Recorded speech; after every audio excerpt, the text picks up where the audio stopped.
আসসালামু আলাইকুম dear viewers. আজকে আলোচনা করতে যাচ্ছি নবম দশম শ্রেণীর এবং এসএসসি পরীক্ষার্থীদের জন্য right form of verb Jessore board 2024 নিয়ে। তো আমরা দেখি কিছু ওয়ার্ড দেওয়া আছে, তো এগুলো ভার্ব দেওয়া আছে, যেহেতু ভার্বের সঠিক ব্যবহার, তো ভার্ব দেওয়া আছে, এগুলো সঠিক জায়গায় বসাবো।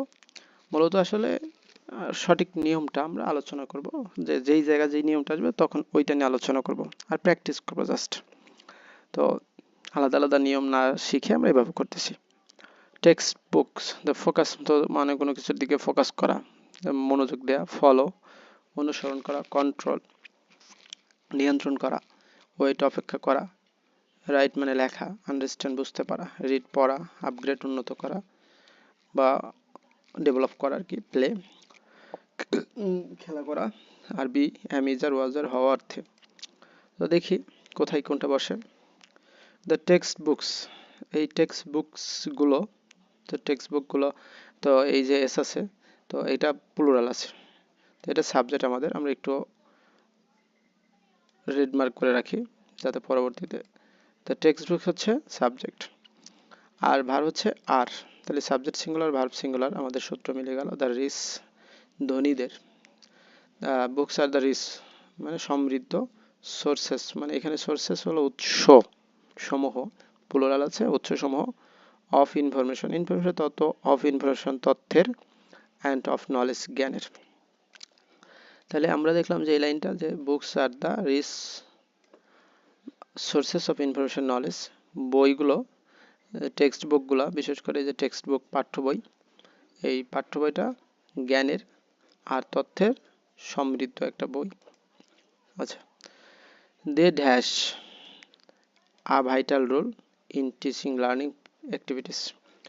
আচ্ছা, এখানে আমাদের সাবজেক্ট হচ্ছে দে, দে এখন এই পেলে রুল, এটা একসাথে পেলে রুল হচ্ছে ভূমিকা রাখা, তো দে প্লে রুল, তো এখানে আমাদের এই যে প্লে দেওয়া আছে, আমরা প্লেটাকে যদি কেটে আনি,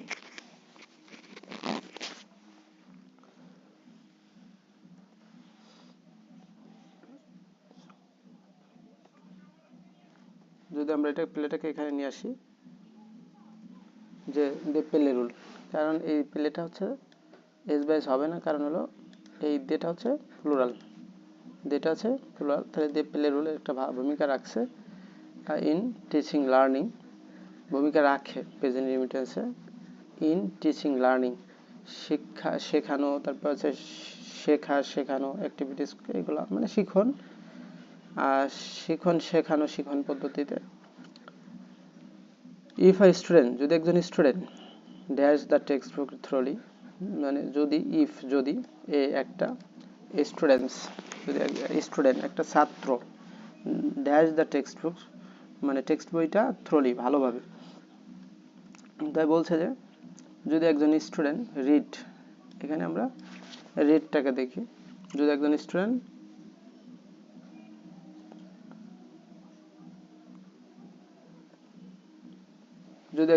কি করে রিড, তো আমরা এখানে রিডস হবে, কেন হবে রিডস হবে কেন, এই যে এই স্টুডেন্ট হচ্ছে থার্ড পারসন সিঙ্গুলার, এই স্টুডেন্ট হচ্ছে থার্ড পারসন সিঙ্গুলার এবং ভার্বের শেষে এস বা এস কি হবে যোগ হবে। যদি ইফ এ স্টুডেন্ট রিডস, যদি একজন ছাত্র পড়ালেখা করে দ্য টেক্সট বুক থ্রোলি, যদি ভালোভাবে সে পড়ে, he can get A clear idea, he or she can get পেতে পারে, আর ক্লিয়ার আইডিয়া একটা স্বচ্ছ ধারণা অ্যাবাউট ডিফারেন্ট টপিকস, এই যে বিভিন্ন টপিকস বিভিন্ন বিষয় নিয়ে সে একটা স্বচ্ছ ধারণা পেতে পারে। ইন দ্য ক্লাসরুম, ক্লাসরুমে teachers dash on textbook well, টিচার্সরা এই যে শিক্ষকরা dash the textbook on the, তাহলে টিচাররা কি করে না, এই যে ফোকাস করে না, শিক্ষকরা এই ফোকাস করে না, যদি করতো এরকম বোঝাইছে, তাহলে the teachers focus on text well. আচ্ছা, তো আমরা এই লাইনের অর্থ কি দেখলাম, ইন দ্য ক্লাসরুম, ক্লাসরুমে টিচার্স ফোকাস অন মানে তারা ফোকাস করে দ্য টেক্সট বুক পাঠ্য বইয়ের উপর ভালোভাবে করে, করে না এটা বলেছে করে, তাহলে একজন ছাত্র যদি টেক্সট বুকটা পড়ে তাহলে ভালোভাবে সে এইটা সম্পর্কে বিভিন্ন টপিক সম্পর্কে সঠিক ধারণা পাবে এবং ক্লাসরুম টিচার্স ফোকাস করবে অন দ্য টেক্সটের উপরে। তাহলে ফোকাস অন এটা একটা নির্দিষ্ট থাকবে, এই যে ফোকাস অন এইটা একটা নির্দিষ্ট অ্যাপ্রোপ্রিয়েট আর কি প্রিপোজিশনের মতোই, যে নির্দিষ্ট on the text well text book, শিক্ষকরা ক্লাসে টেক্সট বুকের উপরে ফোকাস করেন। আনফরচুনেটলি দুর্ভাগ্যবশত সাম স্টুডেন্ট কিছু ছাত্রছাত্রীরা dash the importance of reading text book.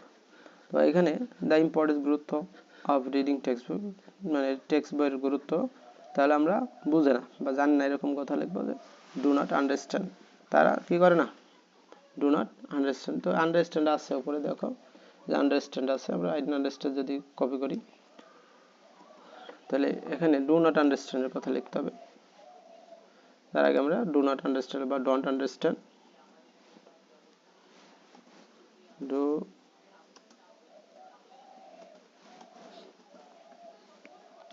Do not understand. তাহলে স্যার কিছু কি বলছেন যে স্যার কিছু স্টুডেন্ট বুঝে না the importance of reading text books, text বই পড়ার যে গুরুত্ব আসলে বেশিরভাগ ছাত্রছাত্রীরাই বুঝে না। কারণ আমি তো শিক্ষকতা দেখছি যে তারা টেক্সট বই ভালো করে পড়েই না, খালি শুধু মাস্টার প্রাইভেট দূরের পর থাকে। যদি ভালো করে টেক্সট বুকটা পড়া যায় তাহলে তাদের কিন্তু এতটা মানে সাফার করতে হয় না। আচ্ছা, এগেইন আবার ইন মেনি স্কুল, অনেক school guide books are in the classroom.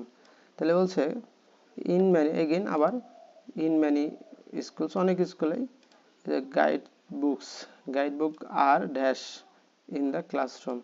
তাহলে আমরা গাইড বুক কি করা এখানে দেওয়া আছে দেখো, গাইড বুক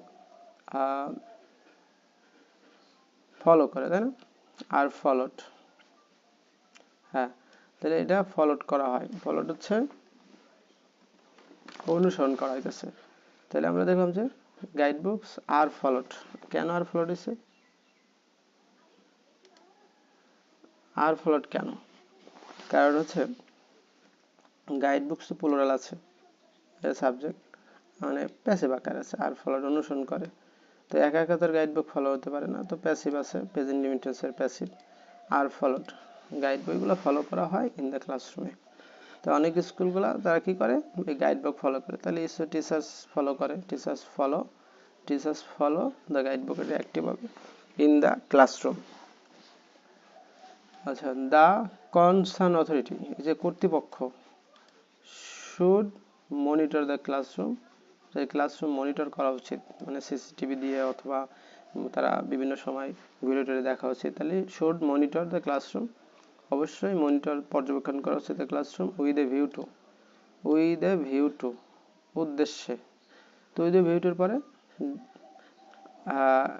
আমরা একটা ভার্বের সাথে আইএনজি যোগ করবো, with a view to, look forward to, get use to, এগুলোর পরে ভার্বের সাথে আইএনজি যোগ করতে হয়।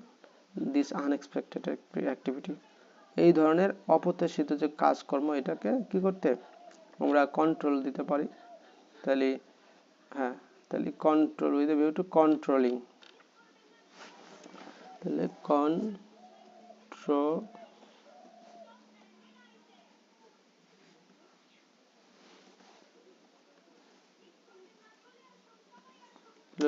Controlling this unexpected activity. তাহলে এই যে অপ্রত্যাশিত এই ধরনের অপ্রত্যাশিত অ্যাক্টিভিটি কার্যক্রম অ্যাভয়েড করতে মানে কন্ট্রোল নিয়ন্ত্রণ করতে। বিসাইড তাছাড়া teachers dash of conscious of their duties, এখন টিচার্স কি আছে, তাছাড়া টিচার্স যদি আর হয় তাহলে টিচার্স আর যদি শিক্ষকরা হয় আনকনসিয়াস মানে অসচেতন হয়, কনসিয়াস অফ দ্য ডিউটি মানে এখানে সচেতন হয়, কনসিয়াস অফ দ্য ডিউটি তাদের দায়িত্ব কর্তব্য সম্পর্কে যদি তারা সচেতন হয়। অ্যাজ এ স্ট্রং ফাউন্ডেশন, একটা স্ট্রং ফাউন্ডেশন দৃঢ় ভিত্তি অফ নলেজ জ্ঞানের ইজ ইম্পসিবল, এটা অসম্ভব without reading the textbook well, text বই পড়া ছাড়া। তাহলে এটার অর্থ কি, এই স্ট্রং ফাউন্ডেশন অফ নলেজ জ্ঞানের যে একটা ভিত্তি শক্তিশালী ভিত্তি ইজ ইম্পসিবল, এটা অসম্ভব without reading the text book, text বই পড়া ছাড়া, ওয়েল ভালোভাবে পড়া ছাড়া এটা অসম্ভব। একটা জ্ঞানের ভিত্তিটা তৈরি করতে। দেশ লিভিং সোর্সেস, দেশ ওই সমস্ত লিভিং জীবন্ত সোর্সেস উৎসসমূহ অফ নলেজ, জ্ঞানের যে জীবন্ত উৎসসমূহ dash by our highly qualified education. আর হাইলি কোয়ালিফাইড এডুকেশন শিক্ষার ক্ষেত্রে যেটা বলছে দেখো, তাইলে knowledge dash by the highly qualified education.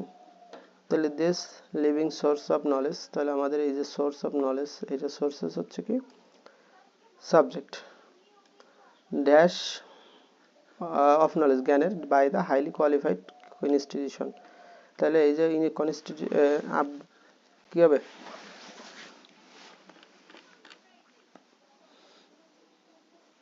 Should be হওয়া উচিত, শুড বি, তাহলে আমাদের এই যে এটা আসলো যে শুড বি হওয়া উচিত। আচ্ছা শুড বি, আচ্ছা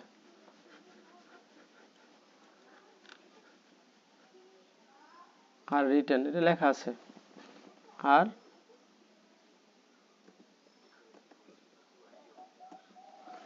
আর রিটেন, এই যে নলেজ রিটেন হাইলি কোয়ালিফাইড, তাহলে আর রিটেনটা লিখিত বাই হাইলি কোয়ালিফাইড দক্ষ এডুকেশনিস্ট শিক্ষাবিদদের দ্বারা। দ্য গভর্নমেন্ট ইজ ওয়ার্কিং, সরকার কাজ করছে, রিলেন্টলেসলি নিরলসভাবে, to dash the understand the textbook, তাহলে টু আন্ডারস্ট্যান্ড, তাহলে কি করতে, সরকার চেষ্টা করতেছে টু আপগ্রেড উন্নত করতে, টু আপগ্রেড উন্নত করতে কিসের, দ্য স্ট্যান্ডার্ড মানে এটার মান of the text book. The nation dash জাতি, ইজ ওয়েটিং অপেক্ষা করতেছে, উপরে ইজ ছিল, ইজ ওয়েটিং জাতি, ওয়েটিং eagerly মানে আগ্রহের সাথে for days when the student will lead Bangladesh applying their knowledge skill and wisdom। তাহলে দেখছো যে জাতি আগ্রহ করতেছে আগ্রহের সাথে, ফর ডেজ দিনের পর দিন, when যখন আওয়ার স্টুডেন্টস যখন আমাদের ছাত্রছাত্রীরা উইল লিড মানে ফিউচার ইন্ডিভিজুয়ালস তারা পরিচালিত করে বাংলাদেশ অ্যাপ্লাইং প্রয়োগ করে দেয়ার নলেজ তাদের জ্ঞান, তারপর হচ্ছে তাদের স্কিল দক্ষতা দিয়ে, আর এন্ড উইজডম তাদের প্রজ্ঞা দিয়ে। তো সর্বোপরি যে আমাদের এখানে কিছু ওয়ার্ড অফ দেওয়া আছে, এখান থেকে তোমরা দেখে লিখবা। তো এই মোট ছিল আজকের আলোচনা। ধন্যবাদ সবাইকে।